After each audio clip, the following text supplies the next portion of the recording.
அனைவருக்கும் அதியமான் குழுமத்தின் வணக்கம். நான் விஜயன். ஆகஸ்ட் 4ஆம் தேதிக்கான நடப்பு நிகழ்வுகள் பார்ப்போம். ஸோ இந்த வீடியோவில் இந்து தமிழ் திசை அதே போல் தினமணி இந்த 2 செய்தித்தாள்களையும் நமக்கு முக்கியமாக இருக்கக்கூடிய நடப்பு நிகழ்வுகள் தேர்வு நோக்கில் இருக்கக்கூடியதை மட்டும் நம்ம பார்ப்போம். சரிங்களா? ஸோ ஏற்கனவே 3 நாட்களுக்கு நம்ம தொடர்ந்து பார்த்துட்ருக்கோம். அந்த வீடியோலாம் பார்க்காதவங்க பார்த்துக்கோங்க. லாஸ்ட்டாக பார்த்த நடப்பு நிகழ்வுகளில் சில கேள்விகள்லாம் கேட்டிருப்போம். அந்த கேள்விகள்லாம் முடிஞ்ச வரைக்கும் இடைவெளிக்க பாருங்கள். சரிங்களா? ரைட். சரி, இப்போ நம்ம முதல் நியூஸ் அப்படிங்கிறத பார்த்துருவோம். என்ன அப்படின்னு பார்த்தீங்கன்னா, ஃபர்ஸ்ட் நியூஸ், இருமொழி கொள்கை பின்பற்றுவதே அரசின் நிலைப்பாடு. தமிழகத்தில் மும்மொழி கொள்கை எப்போதும் அனுமதிக்க மாட்டோம் அப்படின்னு சொல்லிட்டு முதல்வர் பழனிசாமி திட்டவட்டமாக அறிவிப்பு செஞ்சுருக்கிறாரு. அப்போது தமிழ்நாடை பொறுத்த வரைக்கும் நம்ம எந்த மொழி கொள்கையை ஃபாலோ பண்ணிகிட்டு இருக்கோம் அப்படின்னு கேட்டால் இருமொழி கொள்கை. சரிங்களா? இருமொழி கொள்கையை தான் நம்ம இது வரைக்கும் ஃபாலோ பண்ணிகிட்டு இருக்கோம். இப்போ மும்மொழி கொள்கையை நம்ம ஃபாலோ பண்ண மாட்டோம் அப்படிங்கிறத நீங்கள் தெரிஞ்சுக்கோங்க. ஸோ கடந்த காலங்களில் 80 வருடமாக நம்ம பார்த்திங்கன்னா இருமொழி கொள்கையை தான் நம்ம ஃபாலோ பண்ணிகிட்ருக்கோம் அப்படிங்கிறத சொல்கிறாங்க. 1963ஆம் ஆண்டு அலுவல் மொழிகள் சட்டம், அஃபிஷியல் லாங்குவேஜஸ் இருக்கு இல்லையா, அந்த அலுவல் மொழிகள் சட்டத்தினுடைய 3வது பிரிவில் இந்திய அலுவல் மொழியாக அஃபிஷியல் லாங்குவேஜாக நம்ம ஃபாலோ பண்ணலை அப்படின்னா பின்பற்றாத மாநிலங்களை பொறுத்தவரை மத்திய மாநில அரசுகளுக்கு இடையான தகவல் பரிமாற்றம் இங்கிலீஷில் இருக்கும். ஒன்று நீங்கள் ஹிந்தி ஃபாலோ பண்ணலாம், அப்படி நீங்கள் இந்தியை ஃபாலோ பண்ணல உங்கள் அஃபிஷியல் லாங்குவேஜஸாக அப்படின்னா நீங்கள் இங்கிலீஷில் தகவல் பரிமாற்றம் செஞ்சுக்கலாம். அதாவது மத்திய அரசுக்கும் மாநில அரசுக்கும் அப்படின்னு சொல்லிட்டு தெளிவாக குறிப்பிடப்பட்டுள்ளது. இருந்தபோதும் 1965 நீங்கள் அஃபிஷியல் லாங்குவேஜஸ் நீங்கள் இந்திய அரசியலமைப்பில் நீங்கள் படிக்கும்போது அலுவல் மொழிகள் சார்ந்து படிப்பீங்க, அஃபிஷியல் லாங்குவேஜஸ். ஓகே, அது படிக்கும்போது இது கொஞ்சம் டீட்டெயிலாகவே நீங்கள் படிச்சிருப்பீங்க. ஸோ அதை நீங்கள் அங்கே படிக்கணும். சரிங்களா? ஸோ இது சார்ந்த தகவல்கள் முக்கியம். இது கரண்ட் அஃபேர்ஸ் இல்லை, இருந்தாலும் உங்களுக்கு முக்கியமான ஒரு நியூஸ் தான். என்ன அப்படின்னு பார்த்தீங்கன்னா, 114 இளநிலை உதவியாளர்கள் நியமனம் செய்யப்பட்டிருக்காங்க. அதை தெரிஞ்சுக்கோங்க. கருவூலம் மற்றும் கணக்கு துறையில். ஓகேவா? ஸோ 1962 தொடங்கப்பட்ட இந்த கருவூலம் மற்றும் கணக்குத்துறை இப்போ ரீசெண்டாக குரூப் 4 எக்ஸாமினேஷனில் தேர்வு செய்யப்பட்டிருக்காங்க இல்லையா, இளநிலை உதவியாளர், தட்டச்சர் மற்றும் சுருக்கெழுத்து தட்டச்சர் ஆகிய பணியிடங்கள் TNPSCயில் தான் நம்ம நிரப்பப்படும். ஸோ இவங்களுக்கு பணியிடங்கள், பணி ஆணைகள் வழங்கியிருக்காங்க. இது நீங்கள் ரொம்ப ரொம்ப முக்கியமான விஷயம்.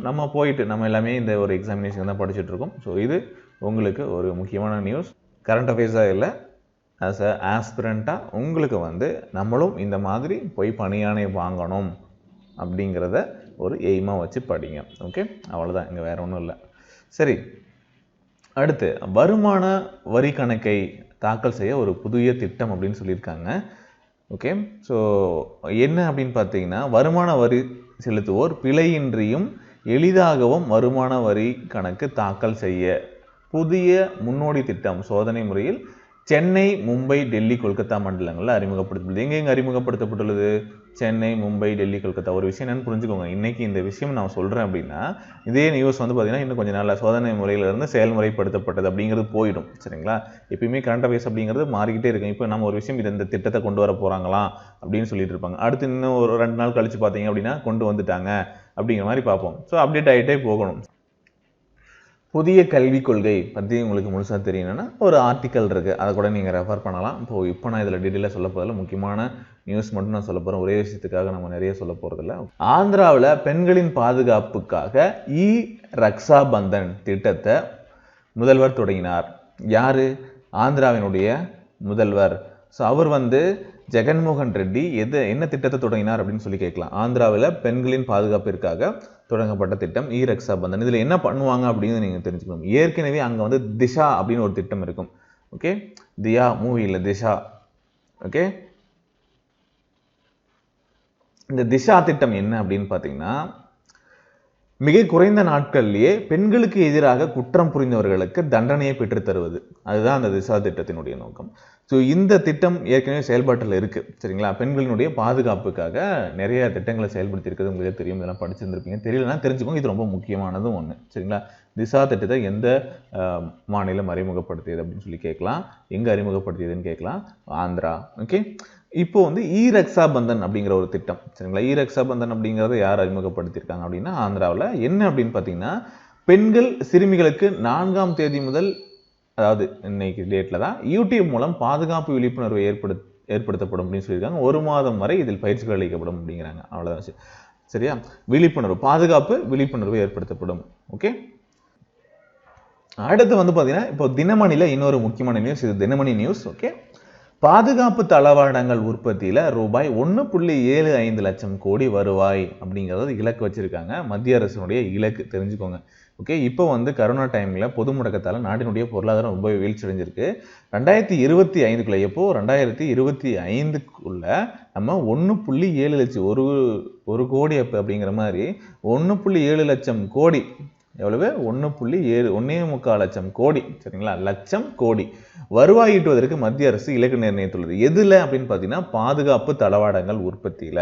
ஓகே, இன்னொரு விஷயம் என்ன அப்படின்னு பார்த்தீங்கன்னா 2024ஆம் ஆண்டுக்குள்ள நாட்டினுடைய பொருளாதார மதிப்பு எவ்வளவு லட்சம் கோடி அளவுக்கு உயர்த்த வேண்டும் அப்படின்னு சொல்லிட்டு மத்திய அரசு இலக்கு வச்சிருக்கு அப்படின்னு பார்த்தீங்கன்னா 350 லட்சம் கோடி அளவுக்கு நாட்டினுடைய பொருளாதார மதிப்பை வந்து உயர்த்தணும். இந்திய நாட்டினுடைய பொருளாதார மதிப்பை எவ்வளவு உயர்த்தணும் அப்படின்னு சொல்லிட்டு இலக்கு வச்சிருக்காங்க 2024 சரிங்களா, 350 லட்சம் கோடி.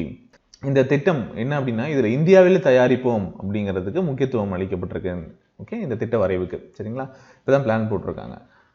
சரி, இதுல இன்னொரு முக்கியமான விஷயம், பாதுகாப்பு தளவாடங்கள் உற்பத்தியில ஃபாரின் இன்வெஸ்ட்மெண்ட் வெளிநாட்டு நிறுவனங்களுடைய முதலீடு என்னவா இருக்கும்? வெளிநாட்டு நிறுவனங்களுடைய முதலீடு எவ்வளவு உச்சவரம்பு அப்படின்னு பார்த்தீங்கன்னா 49%-இருந்து 74%-ஆக கடந்த மே மாதம் அதிகரித்திருக்கிறது அப்படிங்கிறது ரொம்ப முக்கியமான விஷயம் சரிங்களா. 49%. ஓகே, அதுல இருந்து 74% இன்க்ரீஸ் பண்ணியிருக்காங்க. ஸோ இதை நீங்க தெரிஞ்சுக்கோங்க, இது கொஞ்சம் முக்கியமான விஷயம். ஓகே, எந்த துறையில எவ்வளவு பேங்க் செக்டர் அப்படின்னா ஃபாரின் இன்வெஸ்ட்மெண்ட் எவ்வளவு இருக்கணும் அப்படிங்கிற மாதிரி இருக்கும். அதே போல இப்போ இந்த பாதுகாப்பு தளவாடங்கள் அப்படின்னா ஸோ இந்த இண்டஸ்ட்ரியில எவ்வளவு இன்வெஸ்ட்மெண்ட் பண்றதுக்கு கவர்மெண்ட் அலோவ் பண்ணும். ஸோ பேங்க் எக்ஸாம்ஸ் படிக்கிறவங்களுக்கு நிறையவே தெரியும். இது வந்து பார்த்தீங்கன்னா 49% இருந்ததை 74% அளவுக்கு அவங்க இன்வெஸ்ட் பண்ணுவாங்க சரிங்களா. அந்த அளவுக்கு அவங்க இன்வெஸ்ட் பண்றதுக்கு மத்திய அரசு உயர்த்தி இருக்கு அப்படின்னு சொல்றாங்க. இவ்வளவுதாங்க இன்னைக்கு இருக்கக்கூடிய முக்கியமான செய்திகள். இதை தவிர்த்து வேற எதுவும் முக்கியமானது அப்படின்னு நீங்க படிச்சு நான் சொல்லாமல் விட்டுருந்தேன்னா ஒன்றும் பிரச்சனை இல்லை. நீங்க படிச்சிருந்தா கீழே கமெண்ட் பண்ணுங்க, மற்றவங்களும் தெரிஞ்சுக்கிட்டு முக்கியம். தேங்க்யூ. டிஎன்பிஎஸ்சி எக்ஸாம்ஸ்க்காக குரூப் 1 குரூப் 2 இந்த எக்ஸாம்ஸ்க்கு அதியமான் டீம்ல இருந்து SCERT புக்ஸ் அதாவது சமச்சீர் புக்கை பேஸ் பண்ணி புத்தகம் ரெடி பண்ணியிருக்கும். இந்த புத்தகம் வேண்டும் அப்படிங்கிற நண்பர்கள் நீங்க 8681859181 அப்படிங்கிற எண்ணுக்கு வாட்ஸ்அப்ல தொடர்பு கொள்ளலாம் சரிங்களா. ஸோ